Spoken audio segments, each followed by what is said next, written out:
We have now unmistakably crossed into the event horizon. For years, we've been sounding the alarm that the silver market was dysfunctional. We cautioned that the price suppression was fabricated. We warned that when the dam finally failed, the flood wouldn't merely trickle, it would smash through. Today, Saturday, December 27th, the dam didn't simply fracture, it completely collapsed. Look at the settlement figures from the electronic session. Silver is changing hands at $79.25. That's an increase of $7.34 in a single trading day. That's a 10.21% jump. Let me be absolutely explicit. Under ordinary market conditions, commodities do not swing 10% in one session. A 10% move is not a simple rally. It is a forced liquidation. It is a financial crime scene. What you just saw was the funeral of a large financial player. Somewhere on the globe, a gigantic short position just detonated. They were compelled to repurchase every last contract they were short at whatever the market would take. They were indifferent to the cost. They were indifferent to the chart. They simply slammed the buy button until the account balance was wiped out. And because this occurred during Ghost Week, the lowest liquidity stretch of the year, there was virtually no one available to sell to them. The price effectively teleported. It went straight up. We are now standing right in front of $80. In this urgent market briefing, we are going to break down the structure of a melt-up. We are going to examine the $4,534 gold price and why it demonstrates that the dollar is imploding in real time. And we're going to get you ready for Monday's open, because if silver ends the week around $79, the Sunday Night Open will likely trigger an upside limit that locks the entire global exchange. The rules have shifted, the framework is shattered, and the stampede is only in its opening phase. To grasp the brutality of a 10% swing, you have to understand how compulsory buying operates. In a typical market, buyers and sellers haggle. I aim to buy at $75. You're willing to sell at $76. We compromise somewhere between. In a liquidation, that bargaining ends. The clearinghouse seizes control of the insolvent funds trading system. The program is given a single command: flatten every position right now. It is indifferent whether the price is 75, 79, or 100. It simply hits the bid and the offer. It chews through the entire order book. This morning, we watched a straight vertical bar on the chart. That candle is the footprint of a dying whale. The turnover was enormous. The move was instantaneous.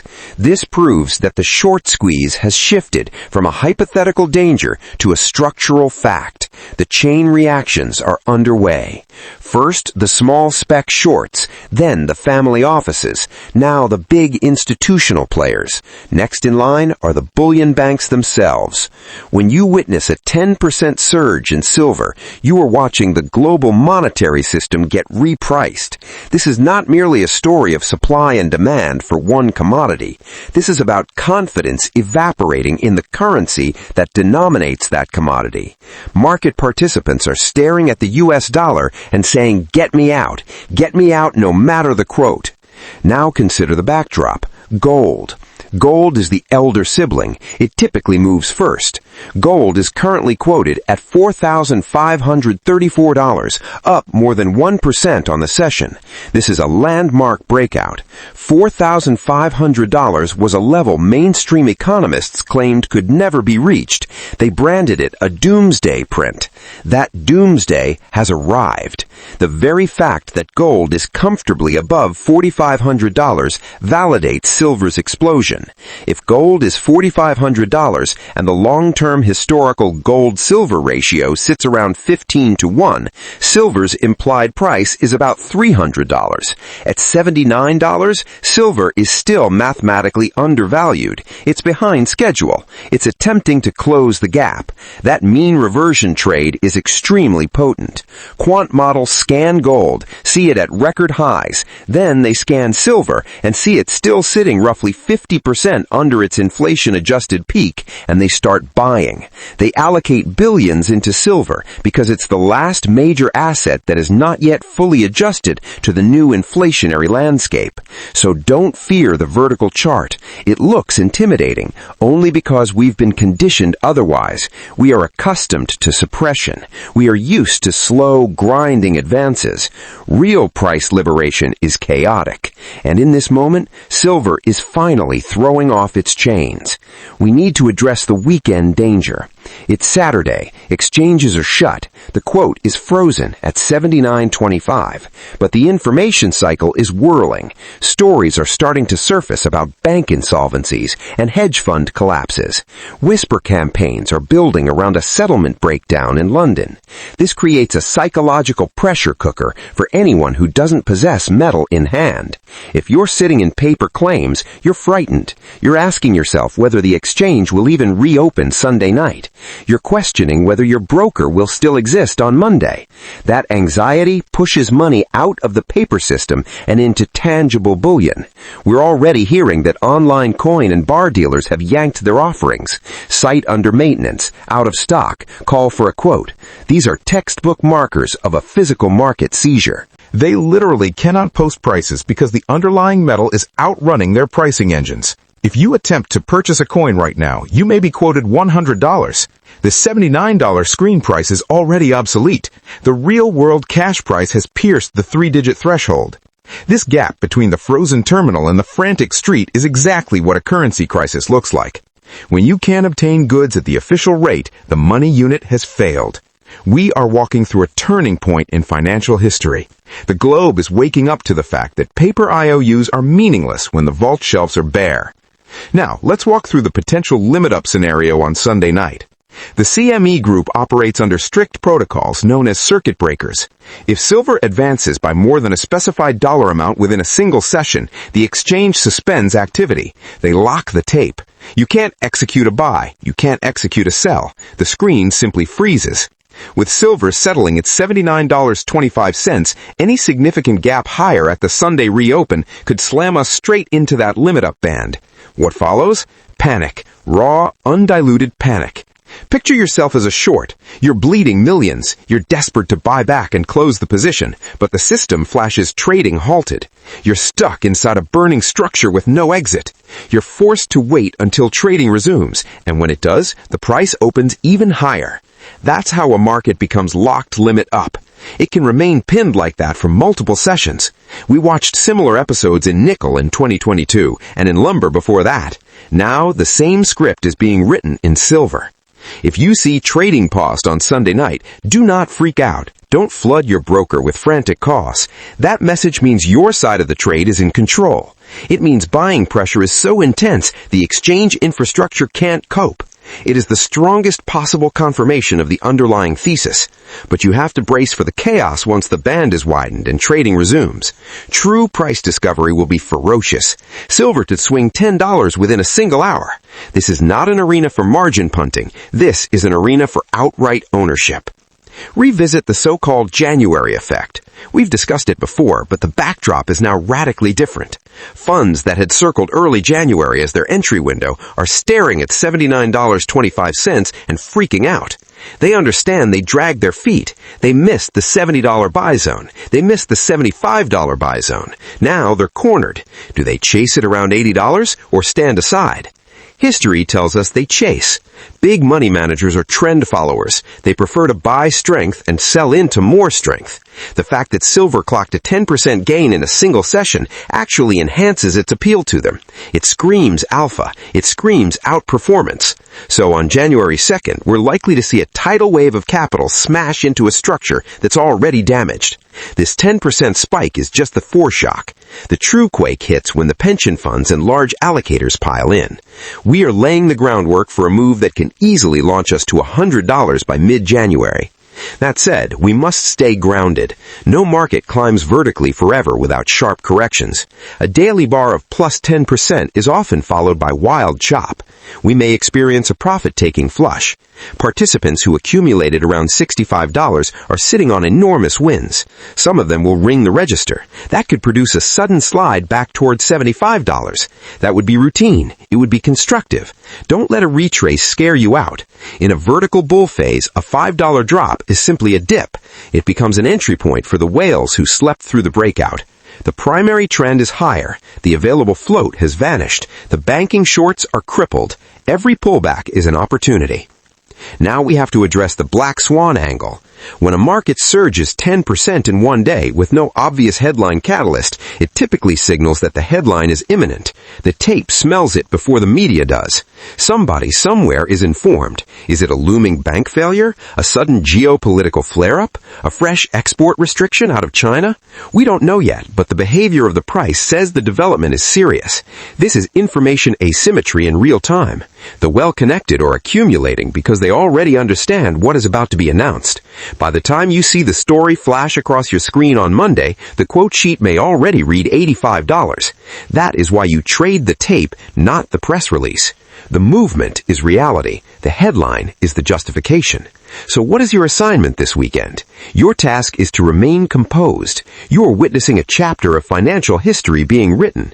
You are watching the unwinding of a 40-decade price rigging operation. It's chaotic, it's deafening, but you are positioned on the correct side. Verify your security. Verify your storage arrangements. If your silver sits in an unallocated pool, pull it out. If your exposure is via an ETF, read the prospectus carefully. This weekend is the moment to reconcile every claim you think you own, because once markets reopen on Sunday night, the turbulence begins. We're going to keep drilling into this. We have to examine the bank insolvency angle. Who imploded? Which institution is on the brink? We also have to dissect the industrial stockpiling that's driving the physical squeeze. And we need to chart the roadmap to $100. The architecture has just failed, and silver is the escape hatch. We also have to analyze the casualty list. When a market as deep as silver jumps 10% in one day, the shockwave is enormous. Futures are a zero-sum arena. Every winner has a counterpart. The longs booked billions today. That implies the shorts forfeited billions. Who holds those short books? It isn't retail punters. Small traders get margin called on a 50-cent fluctuation. To absorb a $7 move and remain solvent, you need a balance sheet on the scale of a sovereign. We're dealing with systemically important financial players. We're talking about the bullion banks. There are whispers circulating in London and Singapore this weekend that a major clearing member on the exchange has failed a margin call. This is the commodity sector's Lehman moment. When a clearing member collapses, the exchange itself becomes the backstop. The exchange maintains a default pool, but if the hole is large enough, if silver rips toward $100, that fund is exhausted. Then the remaining member firms are assessed to plug the gap. That is how contagion spreads. If Bank A is destroyed by a silver short, Banks B and K are forced to absorb the shock. That weakens B and C, prompting them to recall their own leverage. Liquidity evaporates throughout the grid. This is why you're seeing tremors in the band complex. The silver short is not a trivial side bet. It's a load-bearing column in the financial high-rise, and that column just buckled. So on Monday morning, our focus will extend far beyond the silver quote. We'll be monitoring the repo window. We'll be tracking interbank funding rates. We'll be scanning for any sign that banks have stopped extending credit to one another. If they pull back from lending because they can't gauge which counterparties have been crippled by the silver shock, the entire credit apparatus can seize. At that stage, the Federal Reserve is forced to step in, and their only real tool is the printing press, which propels silver even higher. It's the perfect trap. To rescue the banks from the silver squeeze, they must create more currency units, which intensifies the very squeeze they're trying to relieve. They're dousing a blaze with gasoline. Now shift to the industrial side. Imagine you're the chief executive at Samsung or Tesla. You just watched silver explode 10%. Your input costs have suddenly gone vertical. But even more alarming is the question of supply itself. In a market this explosive, sellers vanish. Refiners stop returning calls. Mines halt outgoing shipments. Everyone is in a wait-and-see mode, trying to gauge where the new equilibrium will be. That produces an immediate supply shock. Industrial users function via long-term contracts, required 10,000 ounces on the first of each month, but those contracts contain force majeure language. If price volatility exceeds certain thresholds, the supplier can walk away. We believe many producers are invoking those clauses right now.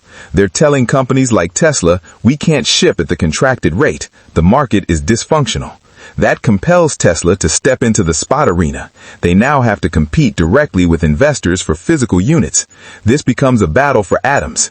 An automaker needs silver to assemble vehicles. An investor needs silver to preserve purchasing power. Who prevails? The party prepared to bid highest. At the moment, the industrial giants have the deeper wallets. This industrial stampede is how a 10% session morphs into a 20% surge. Their demand is relatively insensitive to price. They simply must secure tonnage. Now examine the retail bullion market. With silver at $79.25, the futures quote is converging on and in some cases overtaking the physical ask. Ordinarily, there's a noticeable premium. Tangible bars and coins trade above paper. But when the paper benchmark rockets this quickly, it can temporarily overshoot. That throws the dealer landscape into disarray. Listings literally don't know where to post offers. I just looked at a major online dealer's platform. They've pulled public pricing on Silver Eagles. The listing simply reads call for quote. Why? Because intraday volatility is so extreme their automated pricing engines can't keep pace. If they list at $90 and the global benchmark gaps to $95 during the Asian session, they're instantly underpriced. So they revert to manual quotes. That slows the speed of transactions. It creates a choke point. It's also a red flag for tight stock. You don't move to call for price if your vaults are overflowing. You do it when you're down to the last few monster boxes and you intend to squeeze every possible dollar out of them. The entire supply chain is starting to lock up. From the mine head to the refinery to the mint to the retail counter, the cogs are grinding toward a standstill. Circle back to gold at $4,534. Gold is ahead roughly 1.2%. Silver, by contrast, is up 10.2%. Silver is outpacing gold by an order of magnitude. This is the high beta behavior we've been talking about. Once the precious metals bull enters its frenzied leg, silver historically eclipses gold in percentage terms. It's a smaller, tighter market. It accelerates more violently. We are watching the gold-silver ratio implode. At the start of the week, it sat north of 60. With silver at $78.25, that ratio is sliding into the 50s. Arbitrage desks track this ratio obsessively. As it compresses, it draws in specialists who trade that spread. They sell gold and rotate into silver. That adds yet another band of demand.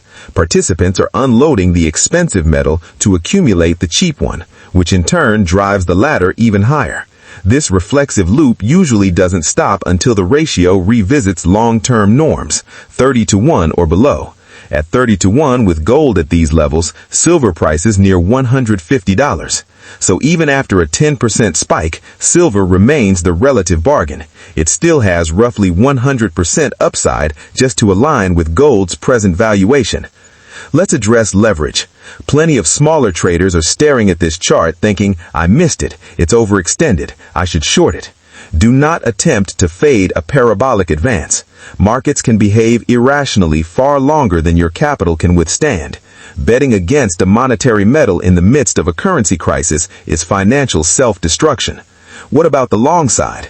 Does it make sense to initiate at $79? If you are acquiring physical, yes, you're swapping fiat claims for hard money. However, if you're piling into futures or options using margin, the answer is no. The coming week's volatility could be deadly. We may experience a limit down session with a $5 air pocket immediately followed by a limit up surge of $10. If you're heavily geared, those swings can obliterate you. You might ultimately be right about the trend, but still lose your entire account. Operate in cash. Own unleveraged instruments. Protect yourself. We also have to think about the Monday open, Sunday evening in the U.S., Monday morning across Asia. The Shanghai exchanges will be first out of the gate. They wake up to news of a 10% rally in New York. How do they respond? Do they sell into strength and bank gains, or do they stampede in because they sense Western markets are cracking? Given China's enormous industrial appetite for silver, the probabilities tilt toward aggressive buying. Chinese speculators and hedgers thrive on momentum. If they see silver sprinting, they'll pursue it. That will drive Shanghai premiums to fresh highs. Should Shanghai kick off around $85, New York will be forced to open with another gap higher. This is the anatomy of a gap market. We're transitioning from intraday grinding to overnight repricing. The real moves occur while official trading is shut. Regular hours become consolidation. The nights are where the quote teleports. That's classic behavior for heavy institutional accumulation. Whales transact at the open and close. They are not scalping tick by tick. Consider the political angle. If silver tags $100 in the coming days, policymakers in Washington will be forced to pay attention. They'll suddenly grasp that the cost of the green transition just jumped 50%. Solar arrays get pricier. Electric vehicles get pricier. Official inflation gauges move higher. The instinctive reaction from politicians will be to scapegoat. They'll point fingers at speculators and hoarders. They may demand hearings. They could float the idea of price caps. Or, as we've warned, they might dust off the Defense Production Act to commandeer domestic supply. Ironically, any such interventionist rhetoric only intensifies the fire. When governments openly confront a market, it's a tacit admission that the shortage is real. It corroborates the entire thesis. Picture a banner across a major site, White House monitoring silver market volatility. That single line can tack another $5 onto the macro landscape, a 10% burst in the price because it silently broadcasts that the strategic stash is gone. Now widen the probably sliding versus tangible assets. Silver is a flare signaling stress in the bond universe. Yields are probably spiking. We're witnessing a classic great rotation, capital abandoning the paper financial system and pouring into hard, finite goods. This is not a one-week phenomenon. It's a secular shift that persists for years. It played out in the 1970s. It replayed in the 2000s. It's happening again. Only this time, global debt burdens are far heavier and raw material inventories are much thinner. The resulting squeeze will be more acute. The upside blow-off will be more extreme. We're entering the vertical leg. In that phase, traditional technical tools lose relevance. Resistance lines stop acting as ceilings. Overbought readings stop providing timely sell signals. The only thing that truly matters is flow. Capital is streaming in.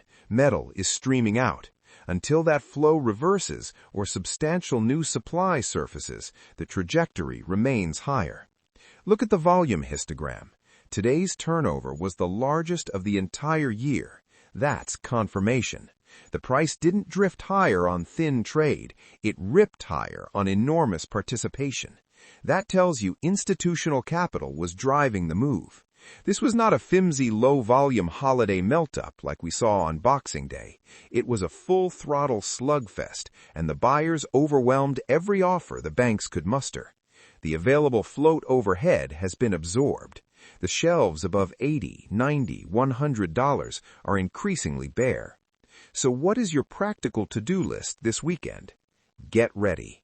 Brace for the media blitz. Brace for the wild swings. Fortify your psychology. You now own a high-value asset. Keep that quiet. Don't boast to friends. Don't advertise it over drinks. Personal security is critical. At the same time, sketch out your eventual exit framework. Not for this week or next, but for down the road. At what stage will the frenzy clearly overshoot reality? We're nowhere near that point yet. This is merely the opening move, but you still need a roadmap. Will you rotate part of your holdings into gold when the ratio hits 30-1? Will you convert into acreage or productive land? Put those thresholds in writing. Make a personal contract, because when silver prints $200 and the crowd is chanting buy, buy, buy, that written plan will be your anchor. The "it's over" line in this broadcast refers to the suppression regime. The suppression era has ended. Genuine price discovery is finally underway. The banks have lost control of the beach ball. It's shooting to the surface and will burst through with enormous force. We are participants in a financial watershed moment. December 27th, 2025, the date the silver market broke its chains.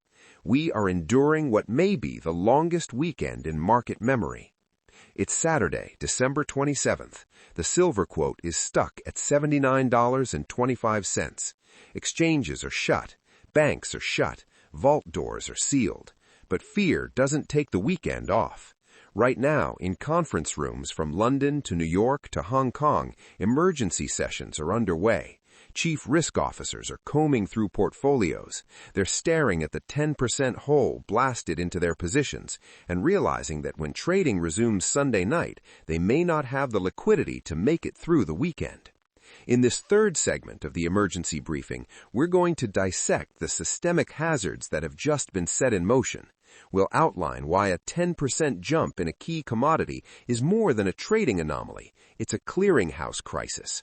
We'll examine the off-exchange arrangements being hammered out by panicked industrial titans who are sidestepping COMEX altogether to lock in supply. And we'll break down the awakening of the retail crowd. The broader public is finally paying attention, and when they mobilize, whatever remains of the available stock evaporates. The structure is splintering. Now let's examine the cracks. Most participants assume that when they purchase a silver futures contract, they're squaring off directly against a bank. In reality, their true counterparty is the clearinghouse. The clearinghouse stands in the middle of every transaction. It guarantees each side of every deal. Its function is to ensure that even if the loser can't make good, the winner still receives their proceeds. It's the firewall of the marketplace. But that firewall has finite capacity. It's calibrated for routine volatility, perhaps 1% swings, maybe 2%, not for a sudden 10% vertical explosion in one session. When silver vaults 10%, the margin obligations on the losing side rocket higher. Imagine a smaller bullion bank with a short position of 10 million ounces at $70. With prices at $79, they're staring at a $90 million mark-to-market loss. The clearinghouse picks up the phone and demands, "Send us $90 million now." If the bank replies, "We can't," the clearinghouse is forced to liquidate them, selling off their remaining collateral to cover the deficit. But what if the shortfall exceeds the residual assets? Then the clearinghouse must draw on its default fund, a pot of capital provided by all member institutions. If a giant like J.P. Morgan is compelled to shoulder the losses from a failed smaller bullion house, J.P. Morgan will not be pleased. They'll scale back activity. They'll yank liquidity. They'll begin to mistrust the entire structure. That's how the freeze begins. We're already hearing chatter, unverified but consistent, that at least 2 mid-sized commodity trading houses were effectively insolvent by Friday's close. They were on the wrong side of the squeeze. If the exchange formally declares a default on Monday, silver won't merely rally, it could go no offer. In other words, there will be no willing sellers at any marked price, because participants won't trust that they'll actually get paid. That's the most bullish possible scenario for physical bullion. If the paper casino catches fire, the chips become worthless, but the metal in your hand remains metal. This escalating counterparty risk is motivating sophisticated players to stand for delivery now. They want their ounces out of the system before the shutters come down. As the financial architecture quakes, the industrial complex isn't standing still either. Recall Samsung and Tesla. They saw the 10% leap on Friday and instantly understood its implication. The public benchmark has broken. So they are negotiating private, off-exchange deals. This weekend, purchasing teams are boarding flights to Mexico, to Peru, to other producing regions. They're sitting across from mine executives and saying, "We'll take your output. We'll pay $85 an ounce, but it must ship directly to our facilities. Do not deliver it to COMEX. Do not send it into London." Why would a miner sign on? Because $85 beats $79, and it comes with a guaranteed offtake. Why would Tesla accept? Because it locks in supply. They no longer have to scrap for metal in an increasingly dysfunctional public market. This effectively privatizes flow. The silver that once moved into visible warehouses, underpinning ETFs and futures contracts, is being diverted. It becomes ghost supply, still produced, but no longer accessible to the broad market. Official stats might report stable output, but the freely available portion is plunging towards zero. That's why COMEX inventories are collapsing. It isn't only retail investors stacking coins, it's also global manufacturers concluding that the open market cannot be trusted. They're constructing parallel supply networks, and once metal enters those channels, it's gone for decades, locked into solar panels, electronics, and infrastructure. Now shift your gaze to the so-called dumb money, the broad public. For the last 3 years, Main Street couldn't care less about silver. They piled into crypto, AI names, real estate. Silver was dismissed as dull. But pull up Google Trends this weekend. Queries for how to buy silver have jumped 300% in just 24 hours. Searches for silver price forecast are going straight up. That 10% move was their alarm bell. The typical retail mind is driven by momentum, not intrinsic value. They don't seek underpriced assets. They chase what's already moving. When they see a 10% daily gain, their subconscious shouts, "I'm being left behind." They fire up their brokerage apps. They head to local coin dealers. They unleash a torrent of largely price-insensitive buying. That retail wave hasn't even broken on the exchange yet. The marketplace is closed. Their orders are simply queuing up, market buy at open, repeated thousands of times on servers around the globe. When trading resumes Sunday night, those orders hit simultaneously. The result is a gapping market. Pros are scrambling to cover shorts. Retail is desperate to get in. Industrials are still hoarding, and true sellers are virtually non-existent. That's the recipe for a limit-up open. Too much pressure, too narrow a conduit. And here we sit at $79.25, just 75 cents below $80. That $80 mark is a psychological tripwire. Prices in the 70s still feel vaguely like the high 60s. Numbers in the 80s feel like they're brushing up against 3 digits. Clearing $80 rewrites the story. It puts real weight behind the triple-digit argument. Once $80 is decisively taken out, the media framing shifts from silver rally to silver frenzy. Articles morph from silver up 5% to is silver the new Bitcoin? That change in storyline pulls in speculative fast money. Day traders, quant funds, leverage adepts, they'll rush to participate. They'll amplify every swing. They'll propel the price through 85, 90, 95. They'll inflate a speculative bubble atop a genuine physical shortfall. And that's acceptable. That froth provides exit liquidity and outsized gains to those of us who built positions at $20 or $30. But it's crucial to differentiate the underlying shortage from the speculative mania. The scarcity alone can drive us toward $100. The mania can sling us toward $200. Right now, we're moving from the scarcity phase into the mania phase. The 10% bar was the flare. The starting pistol has gone off.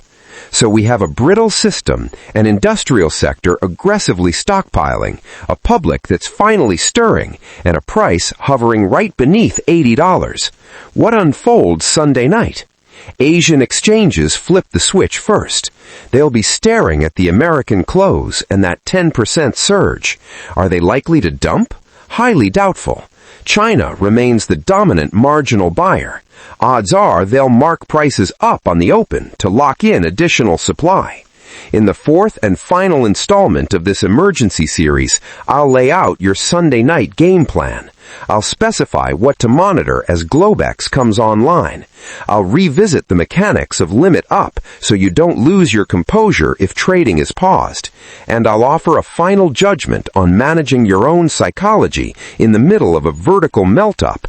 The pause is the most agonizing stretch, but it's nearly behind us. We're now bracing for the reopening. We've entered the final segment of this emergency briefing. We've dissected the forced liquidation cascade that catapulted silver to $79.25. We've highlighted clearinghouse vulnerabilities and industrial stampede buying. We've examined emptied warehouses and a fractured logistics chain. At this moment, we're in the calm center of the storm. It's still Saturday. The trading screens are quiet. But that hush is misleading. It's the tension of a coiled spring right before it snaps. In under 36 hours, Asian desks will swing open. The electronic futures platform, Globex, will light up, and the global financial community will be glued to a single symbol, silver. In this final analysis, I'll arm you with your Sunday night strategy. I'll spell out what to anticipate as trading resumes. I'll guide you through the limit protocols so you stay composed if exchanges halt. And I'll equip you with the mental defenses required to get through what may become the most turbulent week the precious metals arena has ever seen. The framework is shattered. True price discovery is underway. Let's bring this home. Let's run a quick thought experiment. Step into the role of a trader sitting in Shanghai or Tokyo. You've just watched New York finish Friday with a 10% gain. You understand U.S. players are scrambling for ounces. You're aware that London's vaults are largely depleted. When your session starts Monday morning, what's your move? Do you dump inventory? Of course not. You front-run the Americans. You accumulate as much as possible before New York even switches on. That behavior produces an upside gap. It's highly plausible that silver will reopen well above $79.25, perhaps at $82, even $85. That gap is hazardous for those still in cash. If you are waiting for a pullback to buy, the market is sprinting away from you. You're forced to chase, and your chasing becomes more fuel for the blaze. For existing holders, though, for you, that gap is confirmation. It's proof that silver's true clearing price has separated from Friday's close. The market is hunting for the level at which real sellers finally emerge. At $79, no one is volunteering, so the quote has to lurch to 85 to 90. It must keep repricing upwards until it locates an actual willing seller. Now revisit the plumbing of the exchange itself. CME operates with built-in circuit breakers, safeguards meant to prevent markets from moving too far too quickly. For silver, that means preset daily price bands. If the metal advances beyond a defined dollar increment from the prior close, the system enforces a limit-up halt. All trading ceases. The quote feed freezes. No new buys, no new sells. The order book is locked. If we gap sharply higher Sunday night, those limits could be hit within minutes. What unfolds then is almost entirely psychological. As a short seller, staring at a market pinned limit up, you're unable to close. You're in a burning chamber with no exit. You also know that when trading resumes, there's a strong likelihood of another upside gap, guaranteeing further losses. That dynamic drives shorts to submit market on open buy orders for the very next window, anything to escape. If you encounter a trading halted notification Sunday night, stay calm. It does not signify a collapse. It tells you prices are advancing so swiftly the system has had to pause. It's one of the most bullish signals you can get. Remain patient. Wait for the restart. The swings once trading resumes will be violent, but more often than not, the primary direction remains up. Keep an eye on Monday's news flow. For years, mainstream finance outlets have largely dismissed silver. Next week, they won't have that luxury. A 10% surge, followed by a limit-up open, demands headline space. But scrutinize the spin. You'll hear the usual labels: bubble, speculative frenzy, Reddit-style squeeze. They'll trot out commentators insisting silver is dangerously overpriced. They're mistaken. They're reciting an obsolete narrative. They don't grasp the role of silver in Samsung's battery supply chain. They don't comprehend the scale of Chinese accumulation. They don't appreciate that key military stockpiles are running dry. Don't let these talking heads rattle you. Treat them as a contrary barometer. When they're shouting bubble at $80, it's often a sign that triple digits lie ahead. When they eventually throw in the towel and proclaim silver is the new gold at $200, that's when we start to get cautious.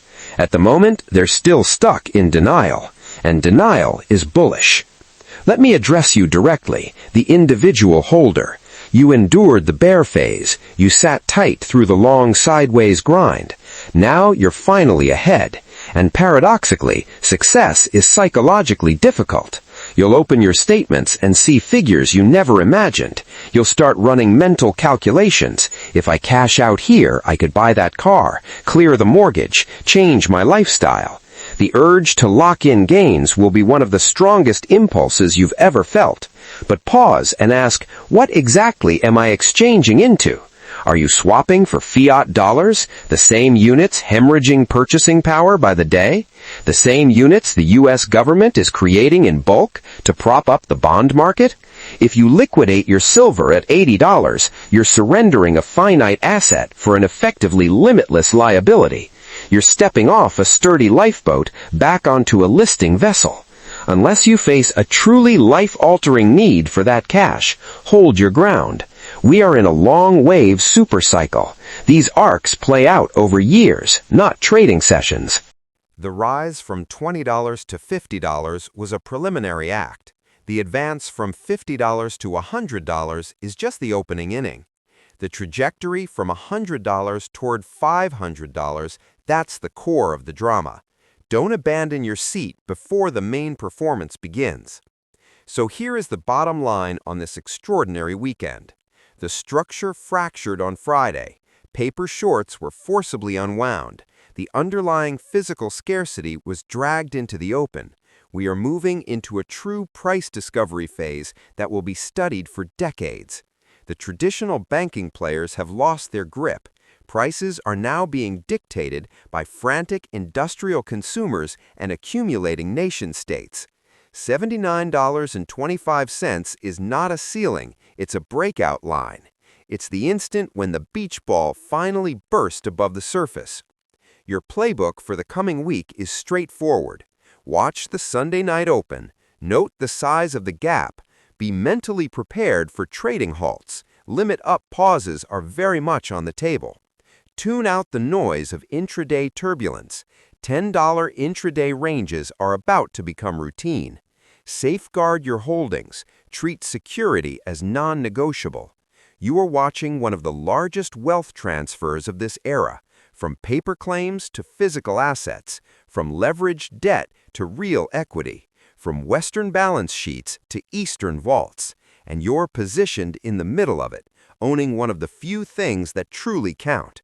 Take the weekend to recharge, get sleep, because once Monday arrives, the landscape shifts. Hit subscribe.